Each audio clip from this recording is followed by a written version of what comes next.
नमस्कार दोस्तों, आज हम इंडिफरेंस कर्व के बारे में डिस्कस करेंगे। आज के इस टॉपिक में हम डिस्कस करेंगे इंडिफरेंस कर्व।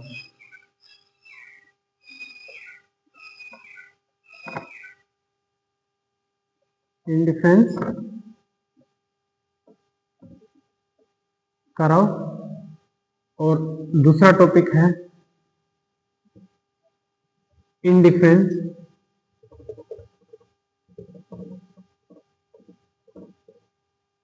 शेड्यूल। ठीक है, तो इंडिफरेंस कर्व होता क्या है? इन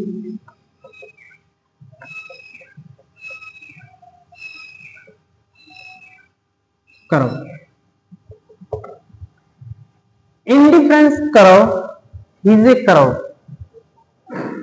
which show the different combination of two goods yield provide equal satisfaction। ठीक है, तो indifference curve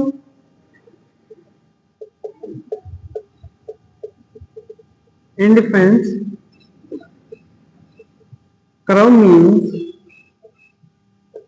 a curve which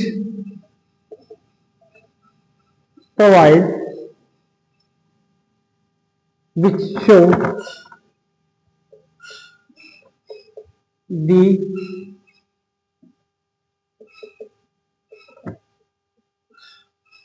different combination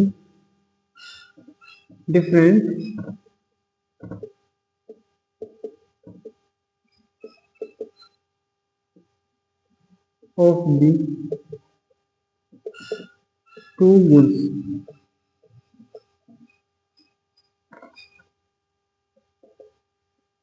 yield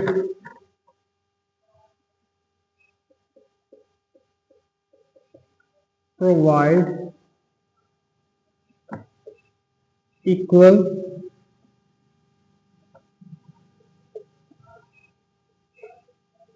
satisfaction to the consumer।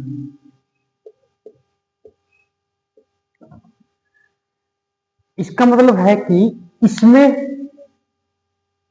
Different combination of the two commodities या goods. ठीक है, इसमें दो goods होती हैं और वो क्या करती हैं, कंज्यूमर को इक्वल सेटिस्फैक्शन प्रोवाइड करती हैं। ठीक है, उसको हम जिस शेड्यूल में शो करते हैं वो होता हमारा इंडिफरेंस शेड्यूल होता है, और जो हमारा इंडिफरेंस शेड्यूल होता है उसको हम ग्राफिकल रिप्रेजेंटेशन करते हैं उसकी, तो हमारा इंडिफरेंस कर्व बन जाता है वो। ठीक है, तो हम पढ़ रहे हैं इंडिफरेंस कर्व। इंडिफरेंस कर्व क्या होता है?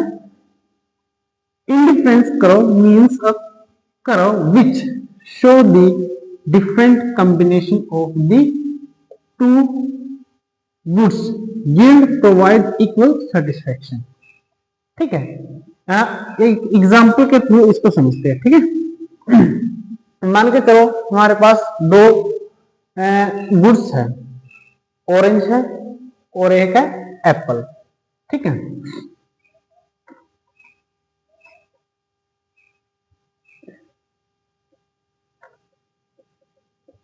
combination of both goods।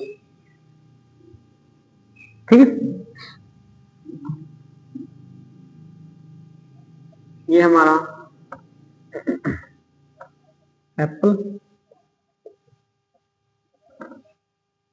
और ये हमारा ऑरेंज। ठीक है, देखो जो कॉम्बिनेशन ए है उसके अंदर हमने एप्पल को कंज्यूम किया, एक एप्पल कंज्यूम किया और 10 ऑरेंज कंज्यूम किए, तो इन दोनों का जो सेटिस्फैक्शन है ना वो क्या होगा, इक्वल होगा। ठीक है, एक एप्पल कंज्यूम करेंगे और 10 ऑरेंज कंज्यूम करेंगे, इन दोनों का सेटिस्फेक्शन कंज्यूमर को इक्वल सेटिस्फेक्शन प्रोवाइड कराएगा।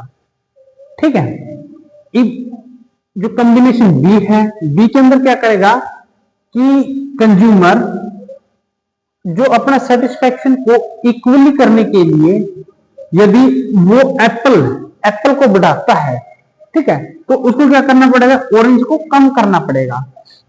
और एक हमारा रूल भी है जो diminishing marginal utility,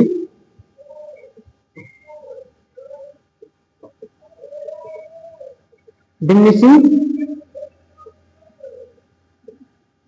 marginal rule, ये क्या कहता है कि किसी भी गुड्स का हम निरंतर उपयोग करते हैं ना, तो उससे मिलने वाली सेटिस्फेक्शन क्या होती है, कम होती जाती है।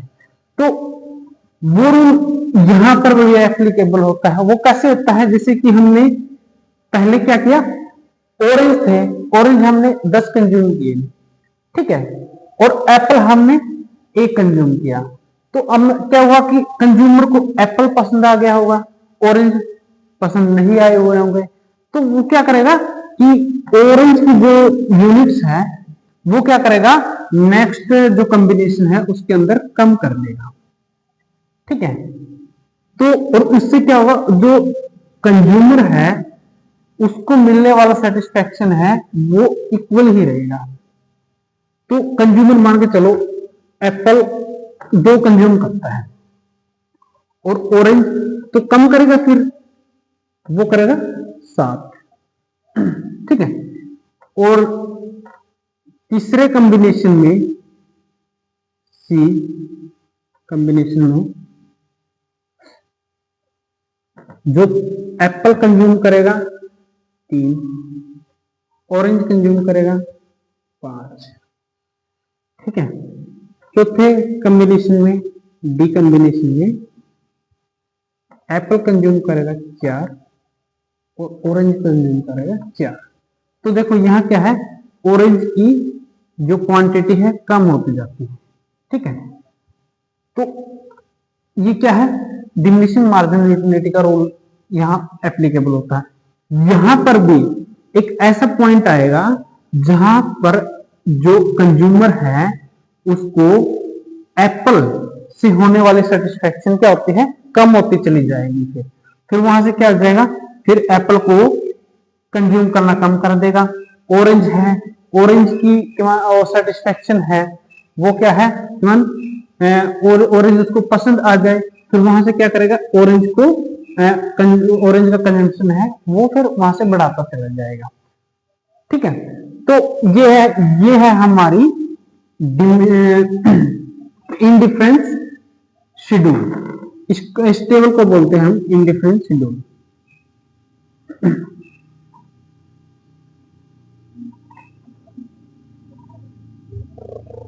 इंडिफरेंस शेड्यूल, इंडिफरेंस शेड्यूल क्या है कि indifference curve represent in A schedule, वो हमारा इंडिफरेंस शेड्यूल कहलाता है। ठीक है, कोई भी डेटा है उसको क्या है, टेबल की फॉर्म में रिप्रेजेंट करना, वो हमारा इंडिफरेंस शेड्यूल होता है। ठीक है, जो इंडिफरेंस कर्व का जो डेटा था ये था, इसको हमने टेबल की फॉर्म में रिप्रेजेंट कर दिया, तो ये हमारा क्या बन गया, इंडिफरेंस शेड्यूल बन गया।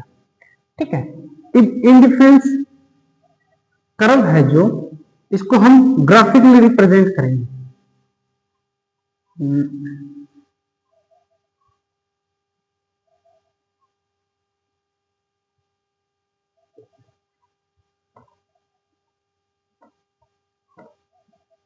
ठीक है,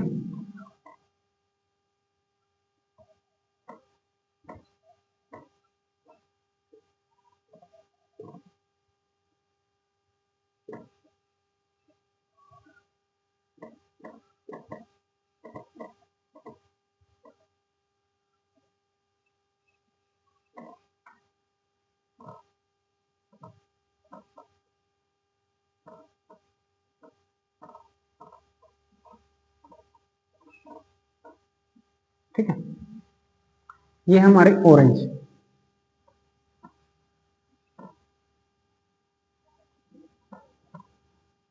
ऑरेंज, ठीक है, और ये हमारा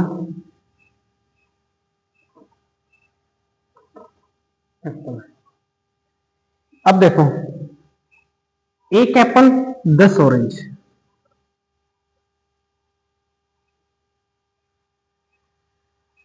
ये पॉइंट हमारा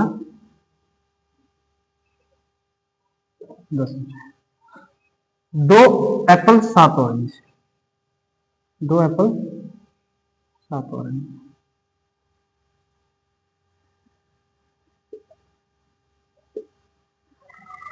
ये हमारा 3 एप्पल 5 ऑरेंज,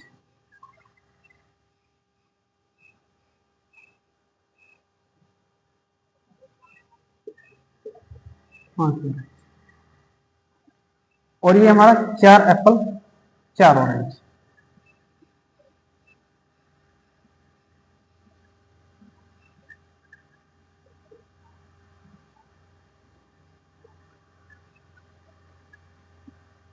तो ये हमारा बन गया